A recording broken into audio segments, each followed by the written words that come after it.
Funding for the river, Living the St. Lawrence, provided by Mattress Express, your instant comfort number bed dealer for Northern and Central New York. Online at mattressexpressny.com. Marble Key Realty, there for you 24/7, serving the unique needs of North Country homeowners. Online at marblekey.com. Big Apple Music, your car audio specialist, who also specialize in custom home theater and business networking. Online at rockedbybigapple.com.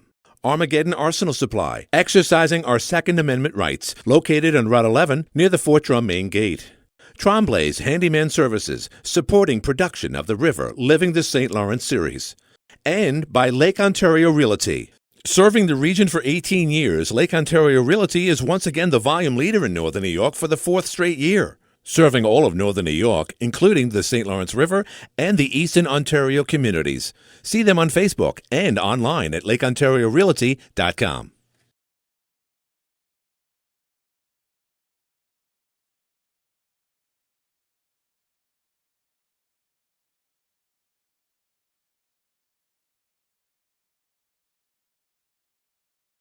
Today on the river, Living the St. Lawrence.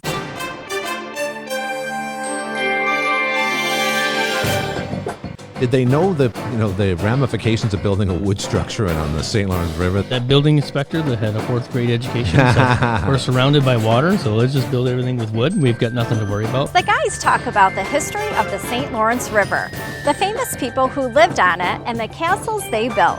Plus, we'll learn about the origins of the Eisenhower locks and the beginnings of the Seaway itself. That's today on this episode of The River, Living the St. Lawrence.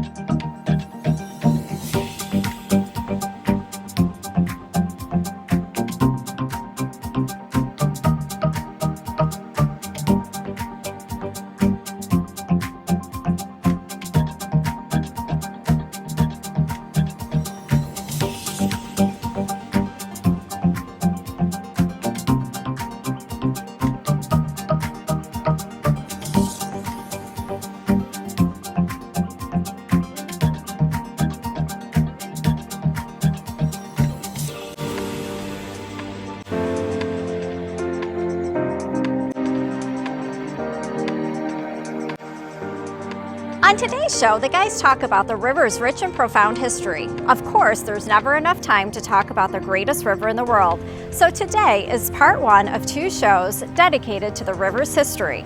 Producers Josh Todd and Alex Hammond wanted to create a show that was solely dedicated to the St. Lawrence River.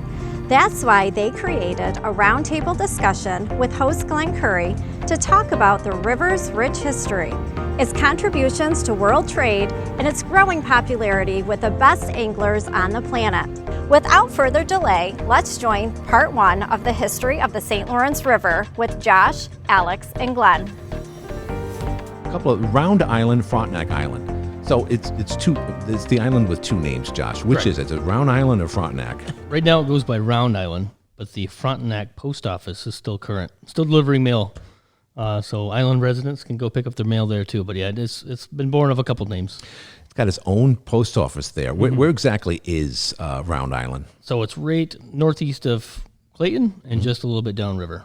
So there's a little round island just north of it, and Round Island is not round at all. It's more cigar-shaped, if anything. But it was named Frontenac for the hotel that was built there too. Now, we did a little research. The actual hotel was built in 1899, was only stood standing there in Frontenac or Round Island for 12 years. It burned down in 1911, like so many other wood structures. So let's first start off by asking the question, did they know the ramifications of building a wood structure on the St. Lawrence River, that if anything did go wrong, they wouldn't have the ability to put it out? They certainly didn't have any means to do so. That building inspector that had a 4th grade education said, we're surrounded by water, so let's just build everything with wood. We've got nothing to worry about. But, I mean, as far as hotels and structures burning down, it went from the Frontenac to the Hubbard House to the Calumet Castle, Thousand Islands Park, River Edge Resort, Hub House on Hub Island, right. Grindstone House, and the Columbia Hotel. And it might be something that, is taken for granted today, but probably because of the heating sources they had to use back then. At the turn of the century, you're still using, I'm guessing, fireplaces, wood stoves, coal, kerosene, to heat these large, huge places that I'm sure had horrible insulation. Right. Somebody's staying up stoking the fireplace. Right. With the Frontenac Hotel specifically burned down by the use of a cigarette. And a strange irony, which we'll get to later, but they all have succumbed to fire at some point, and it's he who lives by the sword dies by the sword. There you go. Just like we heard the famous story, and we'll get, like you said, Josh, we'll get to that. But the St. Lawrence, the history of all the hotels, and not to mention the actual railroad systems that came out of New York, Rome, Watertown, famous, that was built before the Civil War. And it just indicated that despite the fact that the weather was no different than it is today, we didn't have the means to have air conditioning or heating like we do today, but a lot of people came up here because of the lumber industry and what eventually became the paper industry. So there were a lot of people here that were taking advantage of this newfound land in northern New York. We had a lot of people from New York City that came up here because they not only were exploring the Adirondacks, as we know, but they were also exploring the river. And within that context, guys like George Bolt, guys like Emery, like you mentioned before, they saw opportunities because they saw all this beautiful nature. They probably bought these islands for pennies on the dollar, but they realized because of the railroad system that there was a means to bring up people up here so they can enjoy it. So that was started, the railroad started up here in 1856, if I'm not mistaken, before the Civil War, if you can think of that, and then branched out into other areas, including Clayton, Cape Vincent, and Alex Bay. So now, all of a sudden, you didn't have automobiles, of course, you didn't even have electricity, but you had a lot of people that were able to come up from downstate and other areas of the country to come up here. Certainly should see a lot more of that, Josh, but if you're going to get a lot of people and exposure up here, you're going to have accommodations. the allure doesn't disappear. That's the crazy part about the river. It's been on people's psyche since the beginning of time, and since Columbus came across here, and we could chew that apart if we want to. But Sure.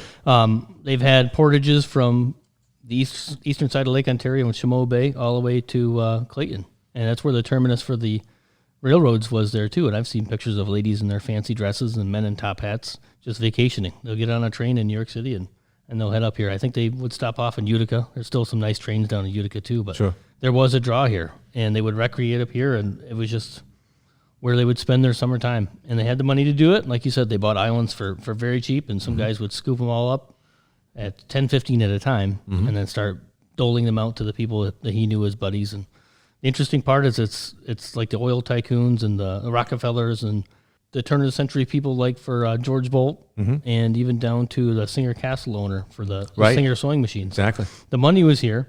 Even if you weren't affluent, you could come and enjoy the river on your skiff or on your canoe and fish and mess around in all the wallows that the rich people got. You just couldn't belly up to their boats and maybe enjoy the same food and wine that they had, but you're on the same location and enjoying the same spot. So it's got a lot of history, and I don't think that'll ever go away. No, it isn't. I mean, you go into Clayton right now, you go to O'Brien's, you see a cross-section of a lot of people that represent a lot of socioeconomic backgrounds, that's for sure.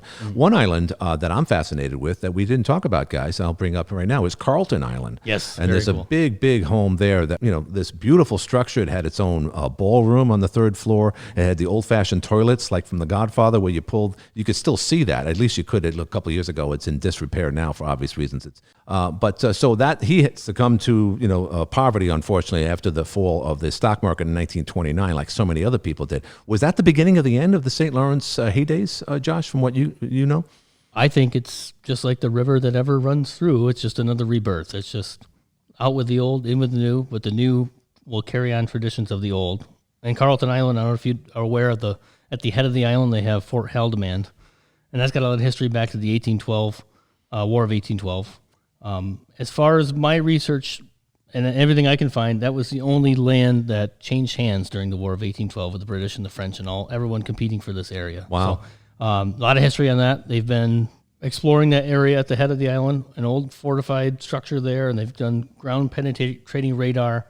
I mean, there's even talks of gold being lost there at one point, but there's some pretty famous figures that show up at Carlton Island specifically. But the history here is just so deep. It would take hours and hours to just break it all down and talk about all the connections that people have to the area.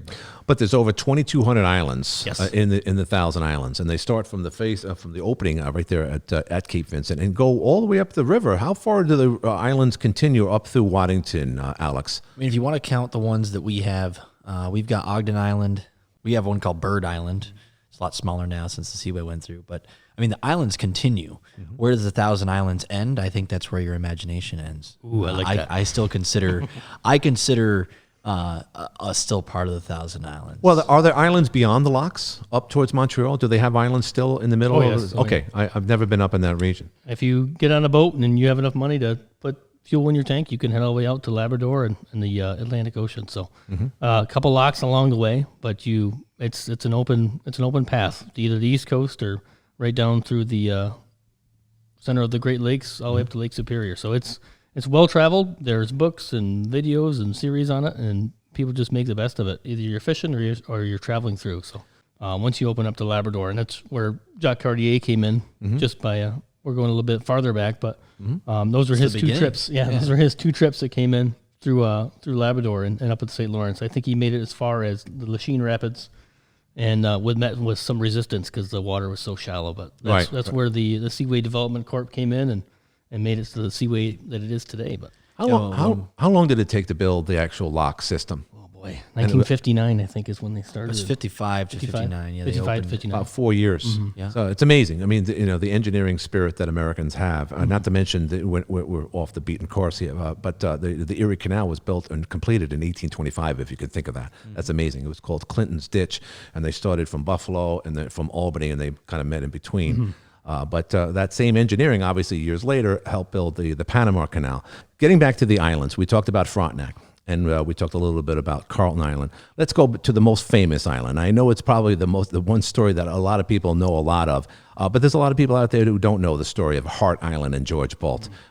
It just one of those guys came over as an immigrant, like so many other people at the turn of the century or prior to the year 1900, with just pennies in his pocket from Hungary, and he built the big Waldorf Astoria in Manhattan.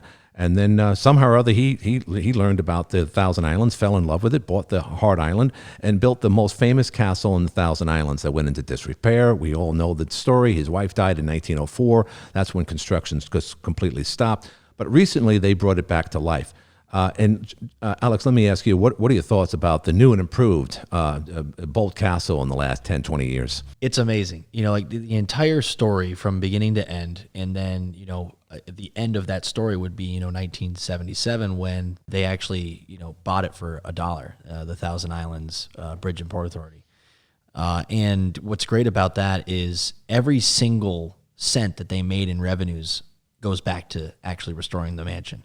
And they don't want to build anything more, even though they have the plans. They just want to make sure that everything there is brought to life where it would have been. And I think that's great. I mean, you see I think what's awesome about it is every time you go to Bolt Castle, you'll see something new because they're consistently always going to be doing work there. My grandparents tell me stories of when they used to go there, in the 60s with a boat and just walk through there. Right. Just because it was the cool thing to do when you were a kid in the 60s. But now you can go there and you make a whole day out of it. With the different services you have for tours, you can hear about the stories we're talking about today with Bill Johnston and different things like that, and take the whole tour that ends at Bolt Castle and going through the Bolt Castle tours. So I think it's great. Weddings as well. Oh my God! Not to mention the picturesque. Just when you think Thousand Islands, I think Bolt Castle. Yeah. Not to mention the boathouse across the way, which amazingly has survived all this time because it's one big timber structure thank God that hasn't gone up. Doesn't need to be heated, that's why. Is that what it is? Yeah. But again, one of many structures on all the islands. But again, when you take one of the boat tours, either Uncle Sam boat tours from the Thompson family, those people, those young kids, a lot of them are college kids. They have to know a lot about history because they're going past the Manhattan Island, where Abraham and Strauss from A&S Stores fame. I believe they were twin brothers. One was on the Titanic, the other one wasn't. Or what? You hear all these things. So it's fascinating to know all that, and then they point over the edge of the boat and say, "Oh, we're going to cross over something really important here," and it's the international line, and everyone gets hoodwinked on that. So it's a great experience. But again, tourism is key, and we're getting tourists all over the world. A lot of Chinese nationalists are coming through here, and bus tours up from New York. They're doing the whole route through Thousand Islands over to Niagara Falls. So when they see something like Boldt Castle and they learn more about the history which we're talking about, that's the big key ingredient to bring them back here more and more. So again, a lot of that is happening right now. We talked about how fishing is going to bring a more prosperous future, but the history itself is something that should be reflected on. Unfortunately, I don't think of any movie that has ever taken place in the Thousand Islands that I can think of. But I've got one of them. Oh, what's that? I've got a cameo. Okay. It was the Skulls. Yep, Skull and that's what I Bones was gonna Society. do. So they use Singer Castle, which actually coincidentally is a castle I grew up on as a young man before they opened it to the public. And my buddy's dad was a caretaker, so I would spend lots of summers out there on a castle that just was falling into disrepair again. They had some church services in the chapel, but it was Skulls or Skull and Bones. I can't remember It's called Skulls. Skulls, but it's touching on the Skull and Bones Society for Yale University. And in one of the shots, they have, I think it's Paul Walker, is that the guy? Yeah. In a shot heading out towards Singer Castle. The real one is in the Thousand Islands. I think they were trying to use the actual island, Right. and then they couldn't get it, so they were like, well, they saw Singer Castle on their way to like take the boat tour past the real one, and Singer Castle was like, yeah, sure. Why not? And people were there was a family living in it up until I believe until the 80s on Singer I Castle. did not know that. Yes, it was wow. Dr. Martin, and I think he was either dual citizenship or I can't remember the whole history, but yeah, and the caretakers have been there ever since, just maintaining it. There's a humongous generator system there that the actual Smithsonian wanted to get their hands on, and the owners were able to keep it there. But if you go paw around, and you'll see these big levers and the huge generator system, and boathouses have been restored. But yeah, I used to just barrel around that island and just hidden passageways before they were open. That's to the what they public. said. Oh, Yeah. it was great. It just came to me. Fear No Evil was a movie that was made in the 70s, an answer to The Omen, Carrie, and The Exorcist, all those horror movies and Right. whatnot. But Fear No Evil, a director from the Rochester area, I believe, they actually shot scenes in DePaulville, one of the churches there, if you could believe that. It was a B movie. I don't know if you know that term. But you know what? At the end of the day, it wasn't bad. But they showed Boldt Castle when it was in disrepair. That was Right, done right. in the late 70s when, like you said, people could just literally walk on the island. And broken windows, graffiti all over the place.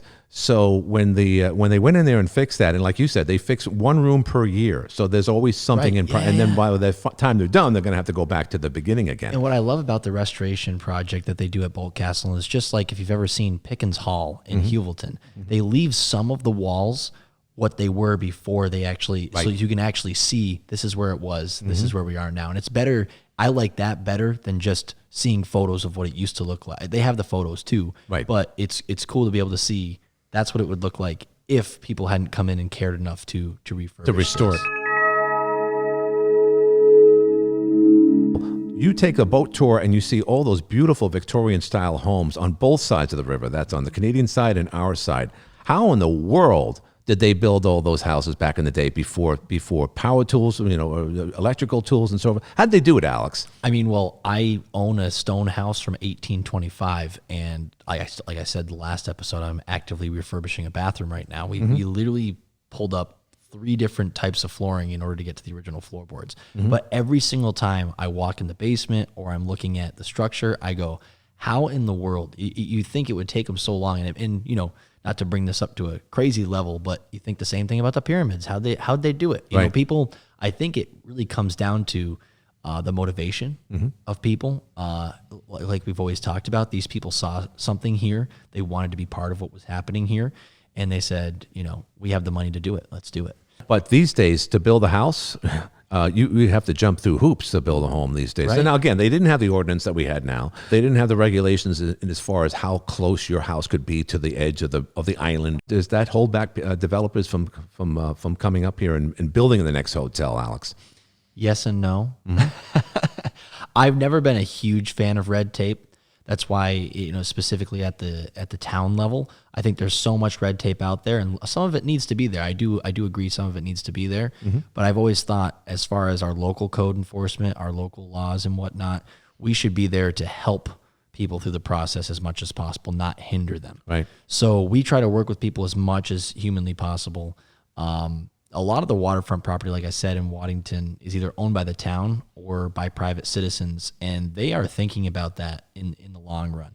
I know they've thought about deed restrictions I know there's one guy, he owns, there's a road, right? And then there's probably about 500 feet of waterfront. And on the other side of the road, he owns all of that land too. So he has actively thought about putting deed restrictions on any lots that he sells on the waterfront side, so that you can't have over like a 1.5 story house, so that whoever builds on the other side can still have water view and whatnot. So Smart. I think there are certain times where, you know, it might be like, oh, I just want to build this huge mansion like right next to the water. Right. But then you'd be, you know, actively taking that away from somebody who could build a house across the road and have water view as True. well. So Yeah. I think when you think about the greater good and the greater responsibility now, I think we have a good thought process on it. But still, at the end of the day, it takes so much to build a house nowadays. Just money wise, Yeah. you know, and trying to get a contractor that's good.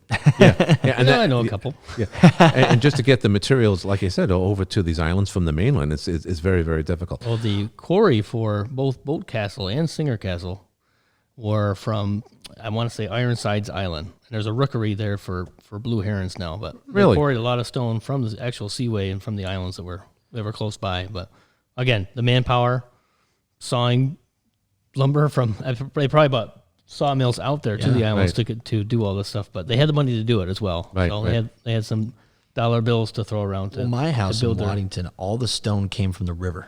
Yep. And there are like I think there's close to 10 homes that were all built around the same time. There were Scottish masons that came up from New York City, and they built the Ogden mansion on Ogden Island.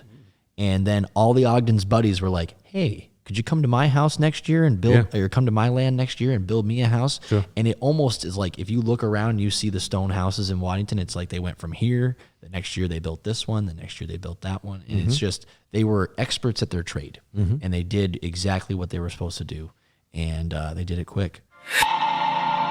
Did we build boats along the St. Lawrence? I mean, the antique boat museum in Clayton is historic. It's probably the best antique boat museum in the planet. That's a big So- draw. So it's a big draw, and people from all over the country who are into wooden boats, Chris Crafts and whatnot, didn't have a clue about it. But did we make boats on the St. Lawrence River? Yeah, so in the War of 1812, every single boat that we made for the Navy was made in Ogdensburg, New York. Wow. And not to mention Sackett's was a big area. It was the last deep sea port because back then you had the rapids. Right. So the last place you could go before you hit the rapids from the Great Lakes was Ogdensburg. So anything the shipping yard is right where the De La Presentation's land is now, right there.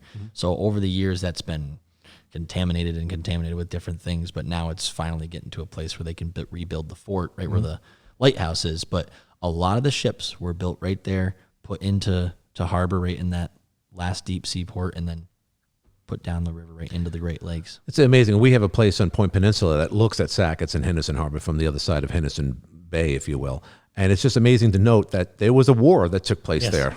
And ships sank and men died. Yeah. And we often think that wars are somewhere else. And we have the luxury of, obviously, as a country and where we're located and our might, for that matter, we had the ability to go elsewhere to fight our wars. But other than the Revolutionary War, War of 1812, and of course the Civil War, all the other wars were pretty much somewhere else. But to think that there were ships coming here from York, which is now Toronto, and that were sunk, and people didn't get back to where they originated from, that's just amazing stuff, folks. So the history here, because of the War of 1812 and everything up the river, guys, is just fantastic. Thanks to Ancestry.com, I was able to find out that my fourth great grandfather, Benjamin Hammond, served at Sackett's Harbor. Did he really? Yeah, he was one of the first people to live in Henderson, not Henderson Harbor, but the town of Henderson. He's on the original roll of like the first people to live there, and that was in 1810. Wow. And then when the war broke out, he was mustered in with the rest of the troops. And I know that Ulysses S. Grant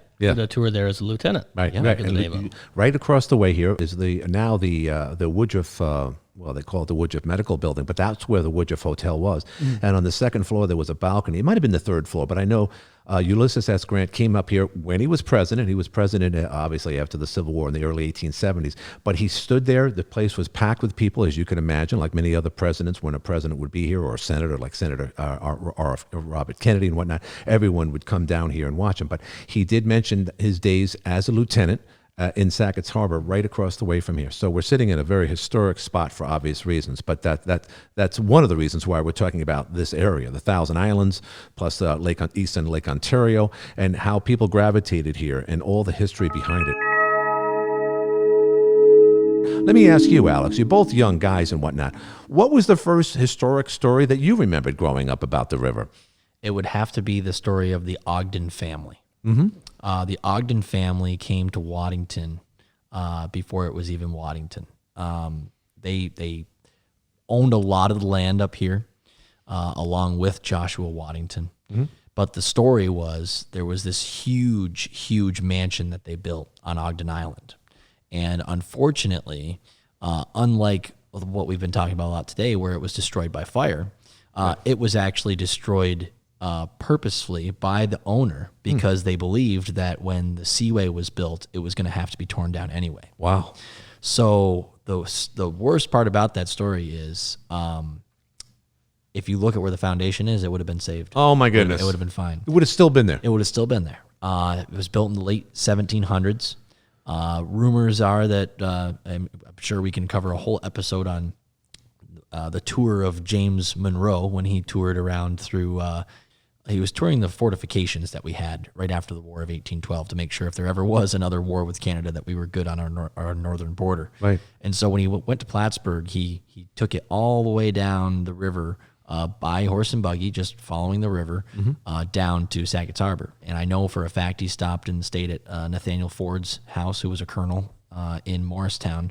And it's rumored that he was friends with the Ogden family and stayed at the house on the island as well. So that the story, I guess it's a bunch of different stories, but we've always heard about the Ogden family. And I always thought it was funny as a kid. I go, Ogden family, Waddington, Right. Ogdensburg. Right, you exactly. know? Well, it was one of their cousins that actually was the namesake for Ogdensburg. But the David Ogden was I believe was the first member of Congress from this area in New York State to service on the federal level. Wow. Fascinating. Yeah. Josh?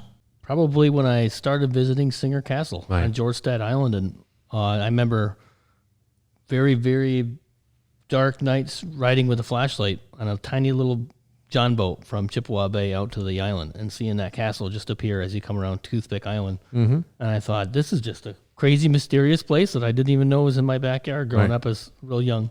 And just being able to see the sights and the boats go by and the freighters, I just was blown away by the size of those freighters. So that just started some kind of little nugget way down deep about there's so much to explore around here. If I had one boat, maybe not a canoe because the river gets pretty rough sometimes, but if I had a little bit larger boat, I could literally spend an entire year just making stops and doing some research, and I would just barely scrape the surface. So that just intrigued me. What a great discussion about the history of the St. Lawrence River. Remember, that's part 1, and next time we'll have part 2. There's never enough time to talk about the history of the greatest river on earth. I'm Lori Doldo. Thanks for watching The River, Living the St. Lawrence.